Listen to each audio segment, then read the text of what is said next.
Salam aleykum əziz abunələr. Bugünkü mövzumuz Azərbaycan xanlıqlar dövründə yaranmış ilk xanlığımız Şəki xanlığı haqqında olacaq. Bildiyimiz kimi 1747-ci ildə, yəni 18-ci əsrin ortalarında Nadir Şah Əfşarın ölümündən sonra Azərbaycan ərazisində xanlıqlar, sultanlıqlar, məliklər və camaatlıqlar meydana gəldi. Belə ki, Azərbaycan tarixində 18-ci əsrin ortalarından 19-cu əsrin 1-ci rübün sonuna qədər olan dövr xanlıqlar dövrü adlanır.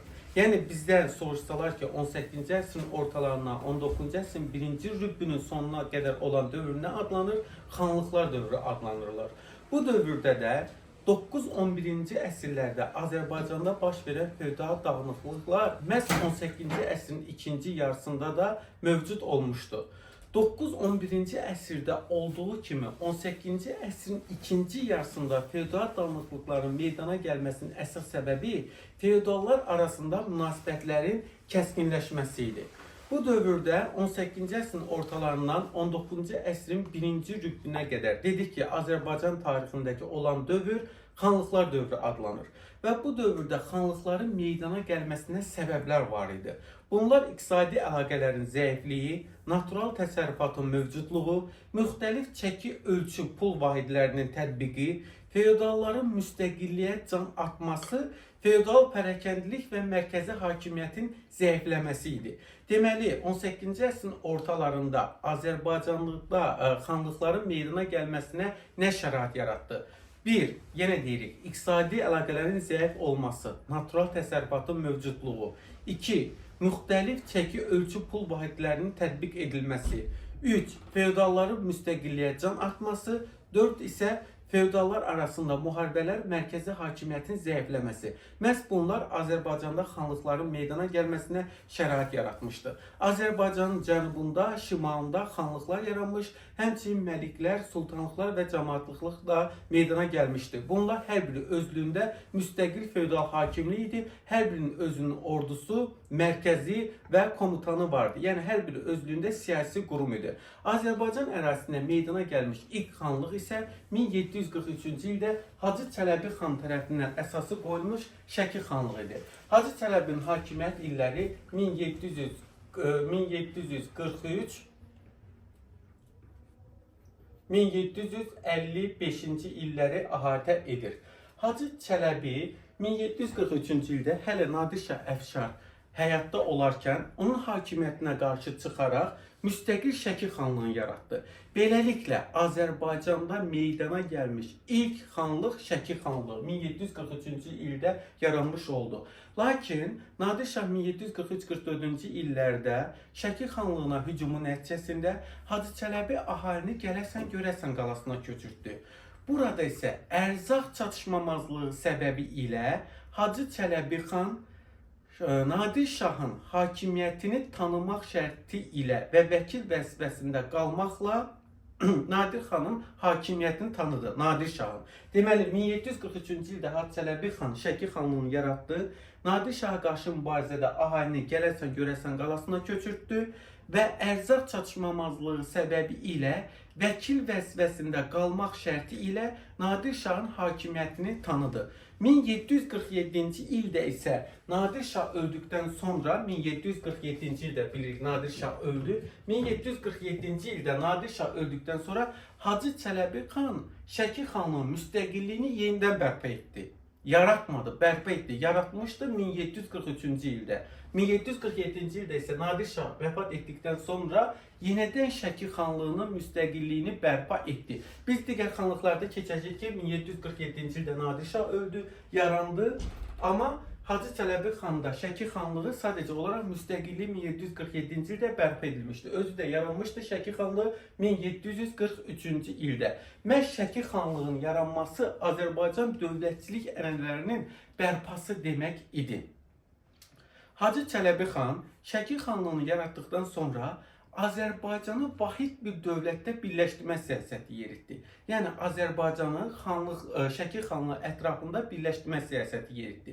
Məhz bu siyasətin nəticəsi olaraq 1747-ci ildə Qəbələ, Qutqaşin və Ərəş sultanlıqlarını Şəki xanlığına tabe etdi.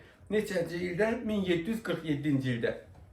Ərəş, Qəbələ və Qutqaşen sultanlıqlarını Şəki xanlığına birləşdirdi. Hansı siyasətin nəticəsində? Mərkəzləşmiş Şəki xanlığı, yəni mərkəzi bir dövlət yaratmaq siyasətinin nəticəsində bütün xanlıqları, ərazini Şəki xanlığına birləşdirmək siyasətinin nəticəsində 1747-ci ildə Ərəş, Qəbələ və Qutqaşen sultanlıqlarını Şəki xanlığına tabe etdi və Təbrizə yürüş etdi, Azərbaycan cənub ərazilərinə. Hacı Çələbi xanın Təbrizə yürüş etməkdə məqsədi tarixən Təbrizin Azərbaycanın siyasi bir mərkəzi olması, Təbrizə sahib olmanın Azərbaycana sahib olması anlamına gəlmək idi. Demək bizdə testdə düşsə ki, Hacı Çələbi xan Azərbaycan cənubuna yürüşü olmuşdu, biz bunu doğru qəbul edəcəyik. Cənubi Azərbaycana yürüş etmişdi, lakin Təbriz yürüşü uğursuzluqla nəticələnmişdi. Və 1748-ci ildə Hacı Çələbi xanın dövründə Bayat Savaşı baş verir. 1748 Bayat Savaşı. Bayat Savaşı. Bu savaşda Hacı Çələbi xanın əsas məqsədi Qarabağ xanlığını özünə birləşdirməsi idi. Yəni savaşın başlamasına səbəb, Bayat Savaşının başlamasına səbəb Şəki xanlığı Qarabağ xanlığını özünə birləşdirmək istəyi səbəbi idi. Yəni birləşdirmək istəməyi idi. Bu Bayat Savaşında Şəki xanlığının müttəfiqi Şamaxı xanı və Qarabağda olan o xristian Alban mənşəli Xəmsə məliklər idi, 5 məliklər. Deməli 1748-ci ildə Bayat Savaşında Şəki xanlığının müttəfiqi Şamaxı xanlığı və Qarabağ ərazisində yerləşən Alban xristian mənşəli məliklər idi. Və müttəfiqlər Şəki xanlığı Bayat qalasını 1748-ci ildə mühasirəyə alır. Lakin Bayat qalası mühasirə almasına baxmayaraq qələbə qazana bilmir. Baxmayaraq ki, Qarabağ və ətrafında bir neçə ərazini bu Bayat Savaşında ələ keçirilmişdi. Amma əsas mərkəzi Bayat qalasını ələ keçirə bilmir Şəki xanlığı. Belə bundan sonra isə Qarabağ xanlığının Pənahəli xanın müstəqilliyini tanıyır. Yəni 1748-ci ildə diqqətlə qulaq asıb və yadımızda saxlamalıyıq ki, Bayat Savaşı Qarabağ və Şəki xanlığı arasında baş vermişdi. Savaşın əsas səbəbi Şəki xanlığı Qarabağ xanlığını özünə birləşdirmək istəyi idi. Şəki xanlığı müttəfiqi Şamaxı xanlığı və Qarabağda olan Xəmsə məliklər idi. Savaşın nəticəsində Şəki xanlığı qələbə qazana bilmədi və Pənahəli xanın müstəqilliyini tanımalı oldu. 1748-ci ildə baş vermişdi Bayat Savaşı.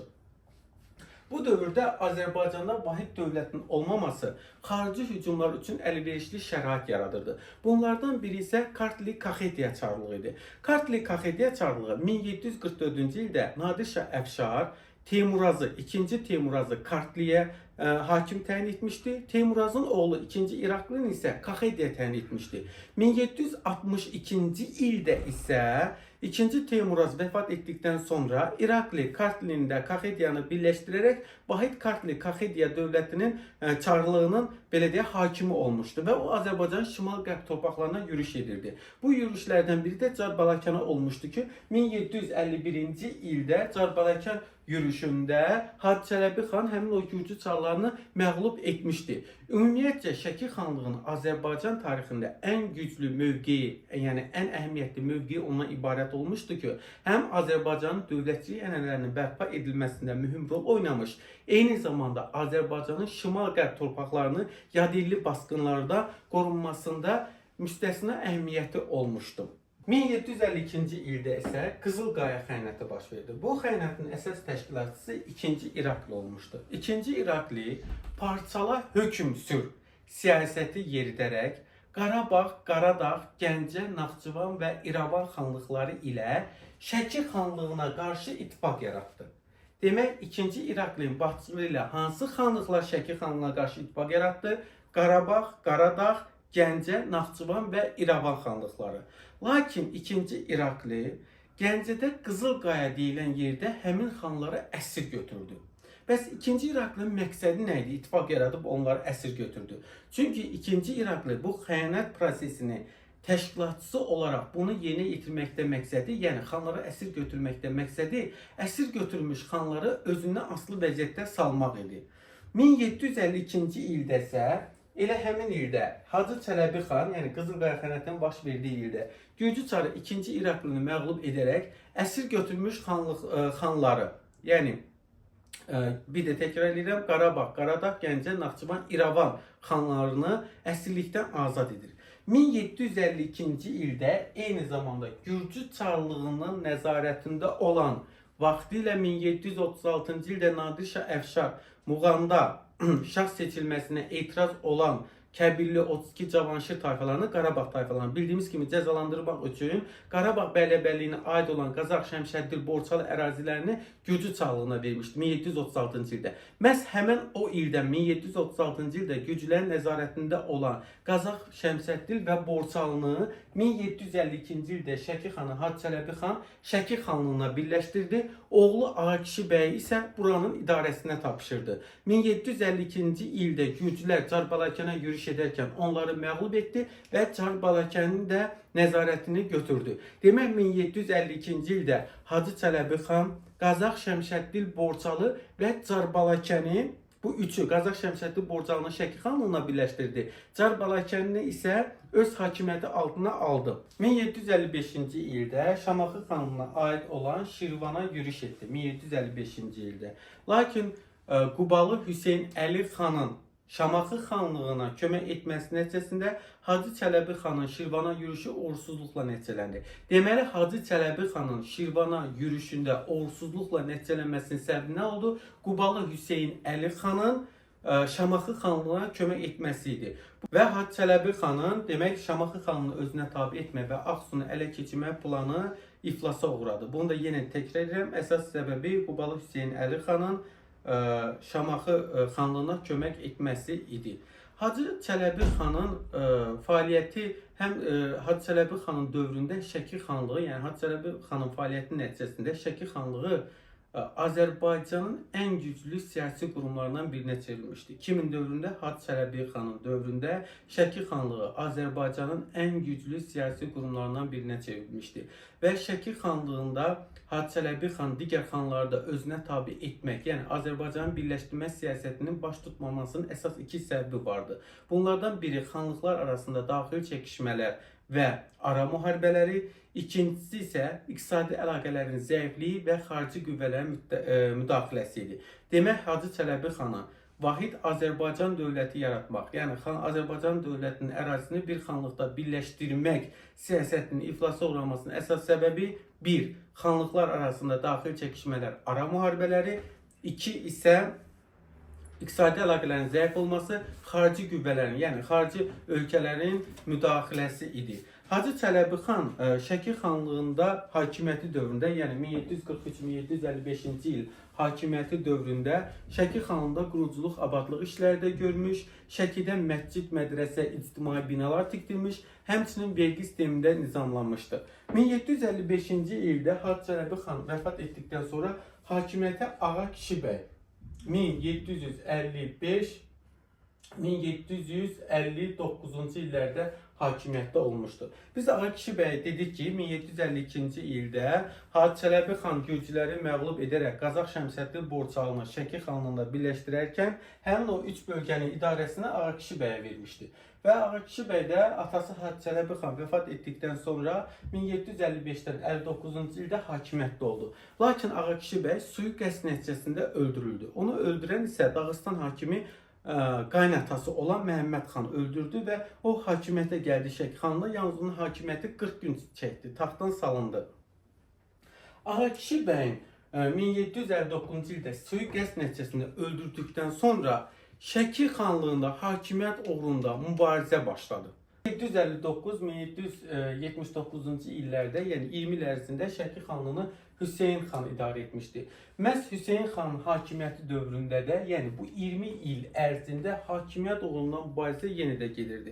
Biz dedik ki, hakimiyyət uğrunda mübarizə başladı 1759-cu ildə Ağakişi bəyin ölümündən sonra, ondan sonra hakimiyyətə gələn Hüseyn xan dövründə də bu 20 illik olduğu hakimiyyəti ərzində hakimiyyət uğrunda mübarizə daha da qızışmışdı.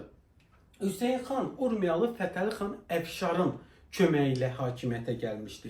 Lakin onun müttəfiqi isə əvvəllər Qubalı Fətəli xan olmuşdu. Bunu qarışdırmırıq. Deməli, Hüseyn xan Urmiya xanı Fətəli xan Əfşarın köməyi ilə hakimiyyətə gəlmişdi. Hüseyn xanın isə birinci əvvəllər müttəfiqi isə Qubalı Fətəli xan olmuşdu.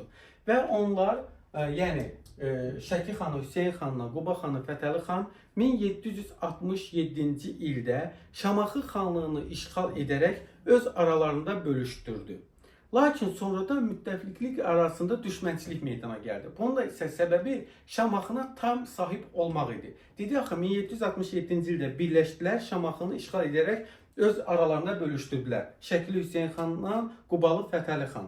Lakin 1768-ci ildə isə onlar arasında Şamaxıya tam sahib olmaq uğrunda mübarizə müttəfiqlik əlaqələrini son qoydu. Və 1768-ci ildə döyüşdə Fətəli xan, Quba xanı Fətəli xan qalib gələrək Şamaxını tamamilə Quba xanlığına birləşdirildi. Bir ildən sonra 1769-cu ildə isə 1769-cu ildə isə Şəki xanlığı ilə Quba xanı arasında bir razılaşma əldə olunur.